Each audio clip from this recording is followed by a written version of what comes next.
Brought to you by Woodcraft since 1928, providing traditional and modern woodworking tools and supplies to generations of craftsmen. Woodcraft, helping you make wood work. Pro Tools, for tool pros.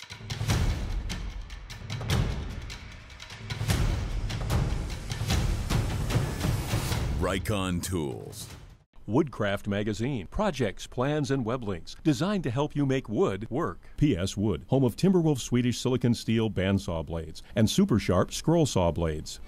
A bed to sleep on. A table to share meals. A house that feels like a home. The Furniture Bank of Central Ohio, providing furniture to neighbors in need.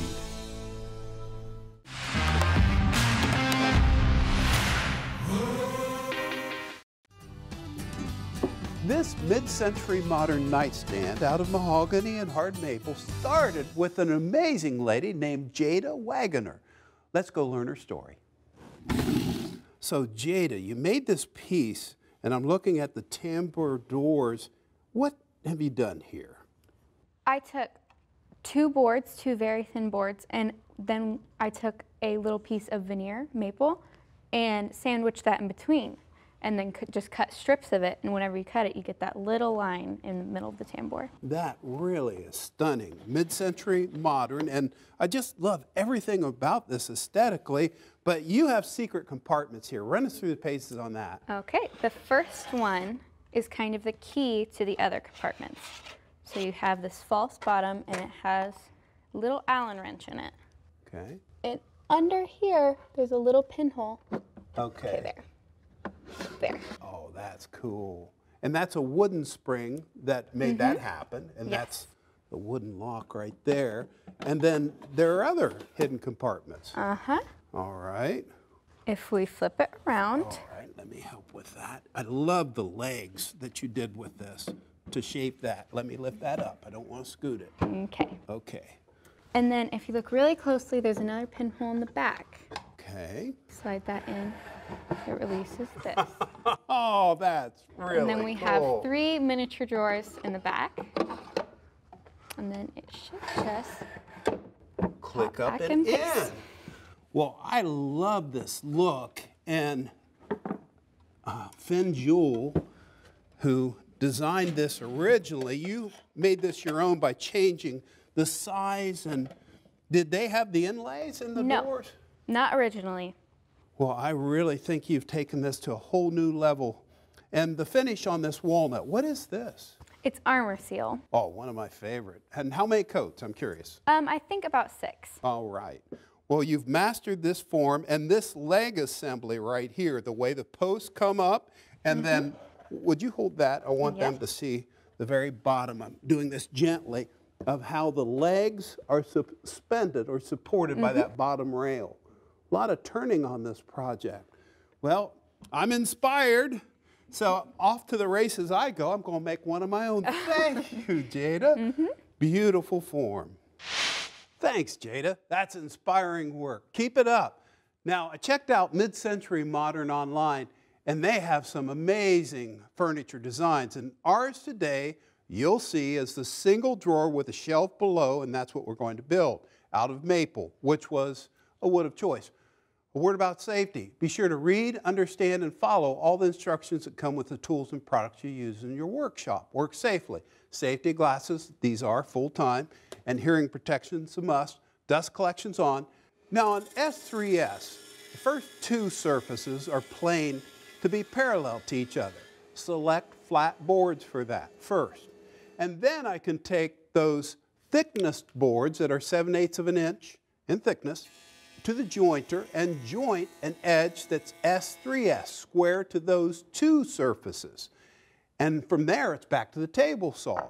Now what I'll do is rip this down to the various widths that I need, and once I have all the boards to the right width, jointed edge up against the fence, then the edges will be S4S. Use a good combination blade and you're in business.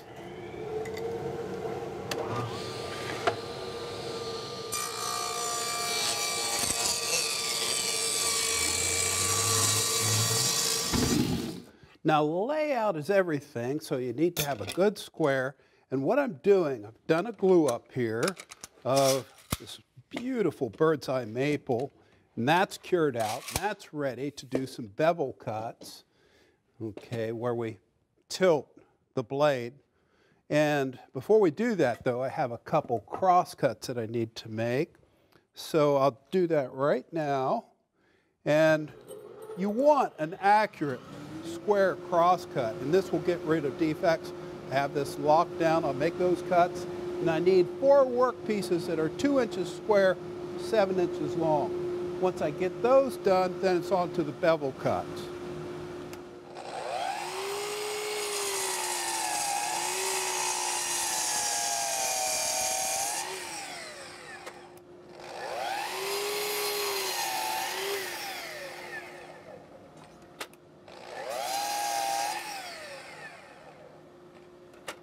I've tilted the blade down to 45 degrees, and this will give me the bevel cuts that I need on this 12-inch wide glue up.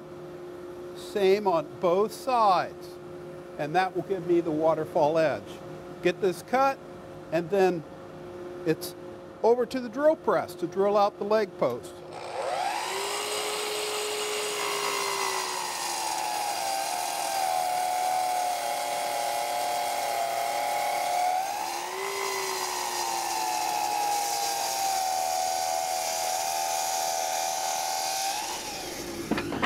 This is a right angle drilling jig made out of 3/4 inch thick plywood and square drive screws. And that's square, and that holds this leg work piece. This is the top half of the leg that a hole needs to be in for the dowel rod that's 1.5 inches in diameter to go into. And you go, wow, that's a lot of work, okay, to make these legs. You could just turn it. Well, I'm assuming most folks don't have a wood lathe. Okay, so we want to build this in a very doable way. So build a jig, drill it out like this. Now, we drill this down until we hit that stop. And that will be 4 inches down. This is so much fun. Goes to town. I want this set at right around 450 to 500 RPM as we do this. And take your time, evacuate those shavings, and you want to be using good sharp bits for this job. There we go. That's all set. Turn it off. And let me show you what we have here. That's perfect for the leg. I'll do the other 3 posts that we need, or blocks, as it were. And those have to be 2 inches square and 7 inches long. And then we're going to do some biscuit work.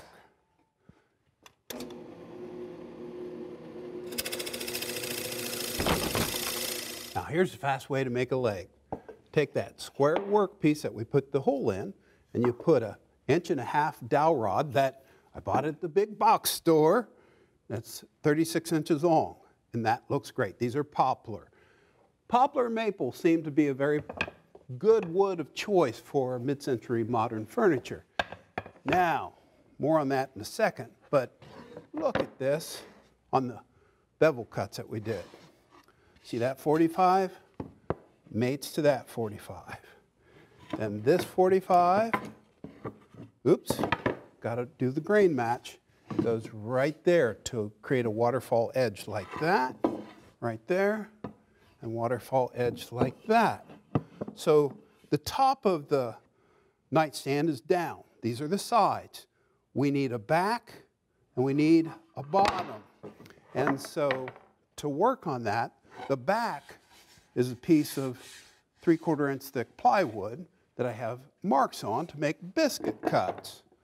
And then right here, the shelf also has marks to make some biscuit cuts, which I'm going to make right now. And that's just a 4-inch cutter that leaves part of a circle in the edge of a board, and the fence is locked at 90 degrees for the cuts on these 2 work pieces, right in the middle of the board. Just like that. And so I'll make these cuts.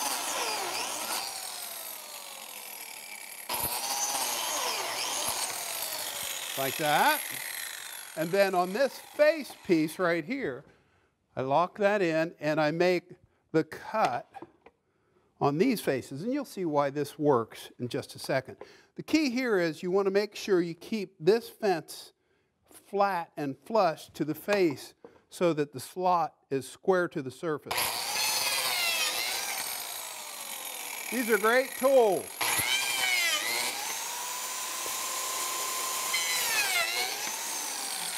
Now, the next thing I'll do is marry all these pieces together so you can see where we need to adjust the fence to a 45-degree angle to cut the biscuits to join this all together.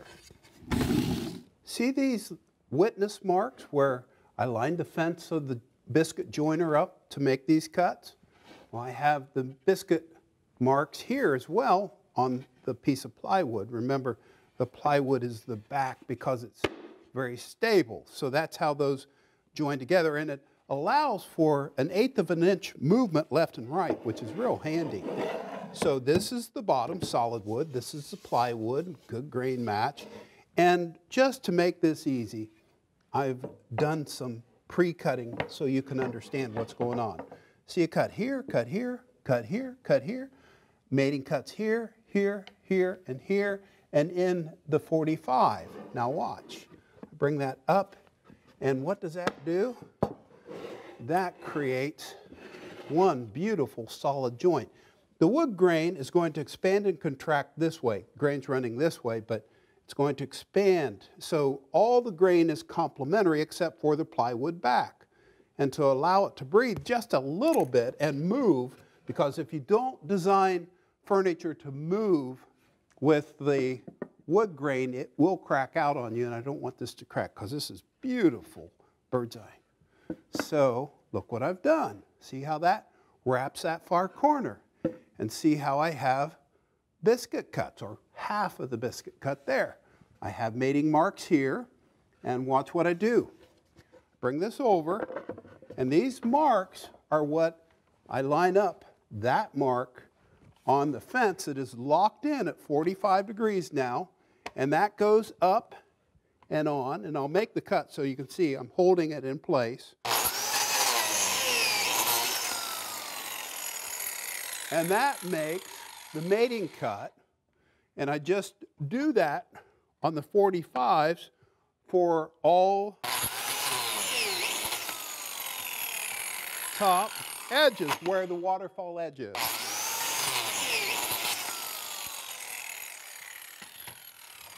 Flip it around, I've got my marks already there, do the same thing. And I'll do that on the side piece, and then we'll do another fit, and you'll see how all this comes together.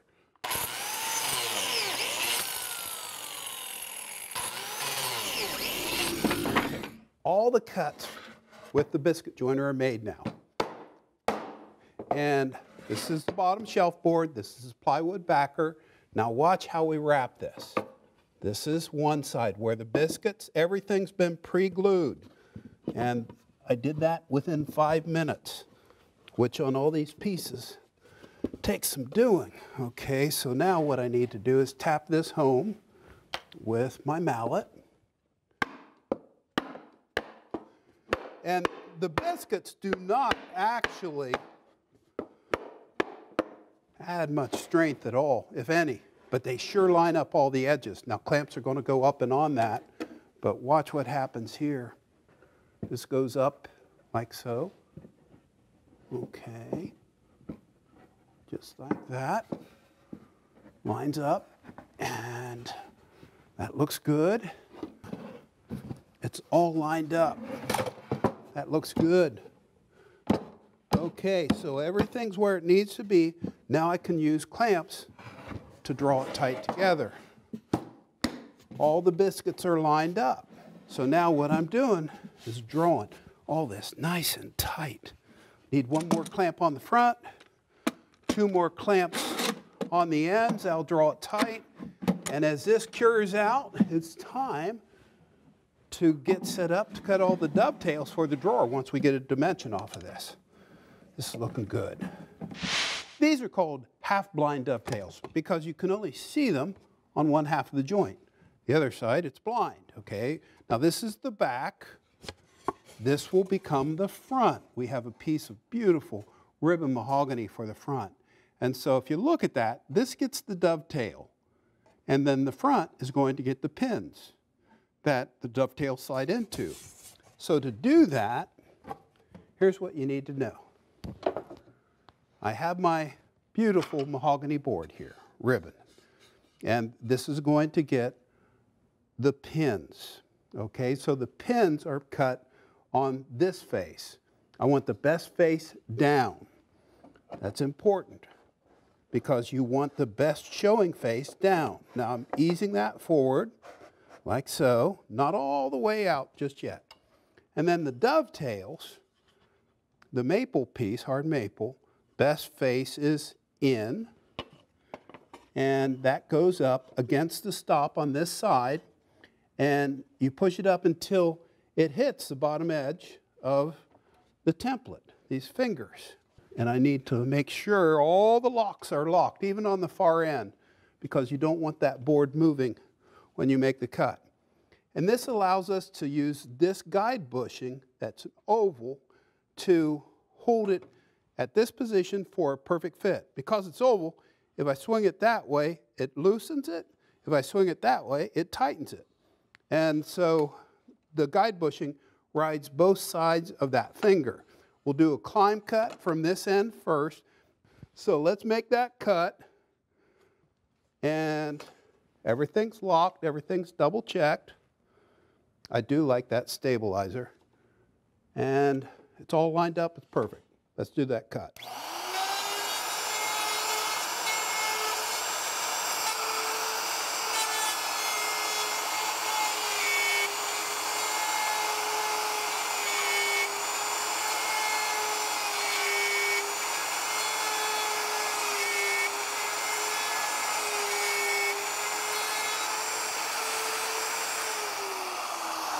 Now check it, that looks really good. Made the cuts all the way around, and that bit has come to a complete stop now. Safely set that out of the way. And there are the dovetails. Here are the pins with just a little bit of fuzz right there. And these are half balanced pins right there, left and right. These boards are 5 1/8 inches wide. Let me tap that home.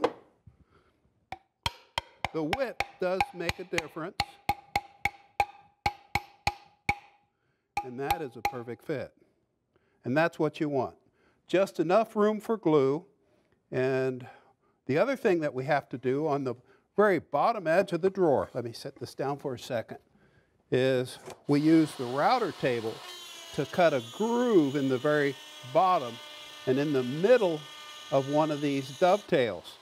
And that wraps around so that when you take this board off the other end, you can see that groove also comes out in the middle of the pin socket. And that way the plywood bottom will draw this all tight and square. So I'll get this set up to make the other part of that joint, and then it's on to the drawer assembly. When I put the drawer together, I just round over the edge ever so slightly with the low angle block plane, and you can see here how the bottom slips in. It's plywood, 1/4 inch plywood, and then in the sockets of the pins only, I put 1 drop of glue, no glue on the dovetails because it would just scrape right out and get on the end grain. And let's tap this home. Line everything up. And this is the beauty of using a dovetail jig. It absolutely looks perfect. And it's self-squaring because I have a perfect fit on the bottom. And when that's solid, we can get a perfect fit to the drawer glides. Now look here. See these runners right here? I just used a square driver and screwed those in place by using the drawer. This is upside down now. And mahogany's out, that's the bottom. And let's see, this goes in just like this right here. Let's see how she fits. Still a bit snug right in that one spot. So I'll plane this down and get a perfect fit using the low angle block plane.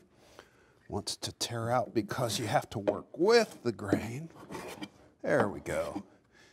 And then the other thing that we have to do is attach the legs. Remember, these go in like so. Have it all lined up. And already drilled pilot holes with a counterboring bit. And now I can use a 2.5-inch long construction fastener with a star drive to mount the legs. And the cool thing about this process is that these legs are now adjustable because there's only one screw in each one. So let's set this up. Take a look at this. Okay, that looks good. I'll square this up, and then once it's squared up, I can run in another screw to make sure that the legs are perfect. Adjustable legs, mid-century modern, just can't beat it. So I'll get that done, and then it's on to finishing.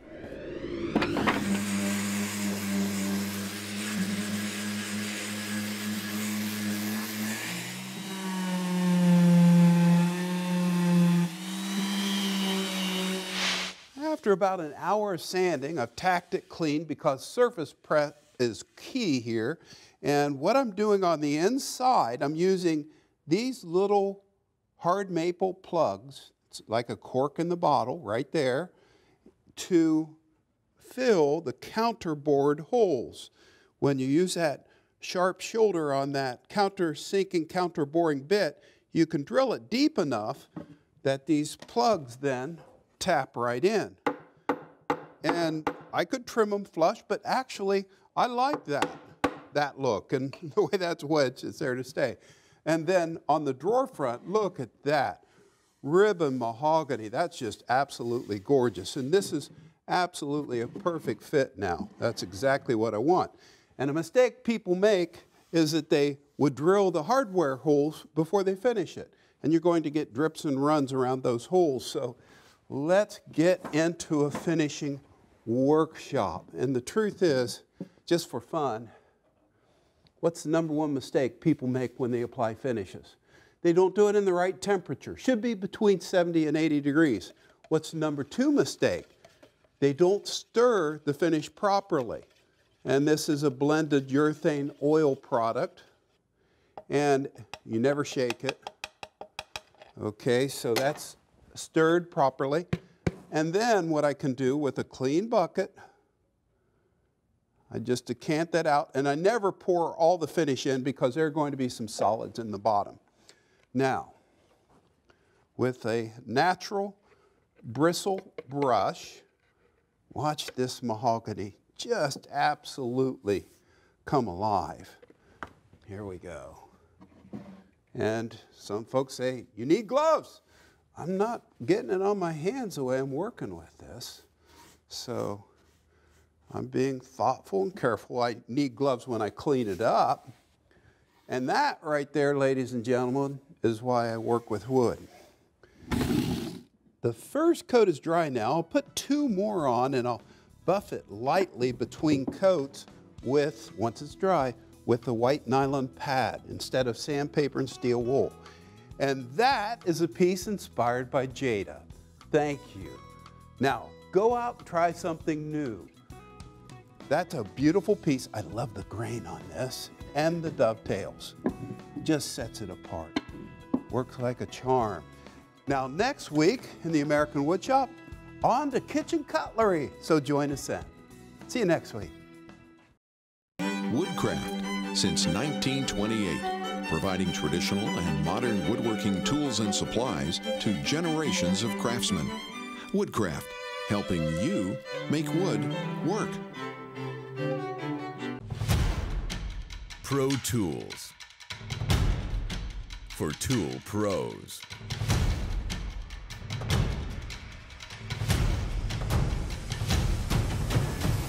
Rikon Tools. Woodcraft magazine, projects, plans, and web links designed to help you make wood work. P.S. Wood, home of Timberwolf Swedish silicon steel bandsaw blades and super sharp scroll saw blades. A bed to sleep on. A table to share meals. A house that feels like a home. The Furniture Bank of Central Ohio, providing furniture to neighbors in need.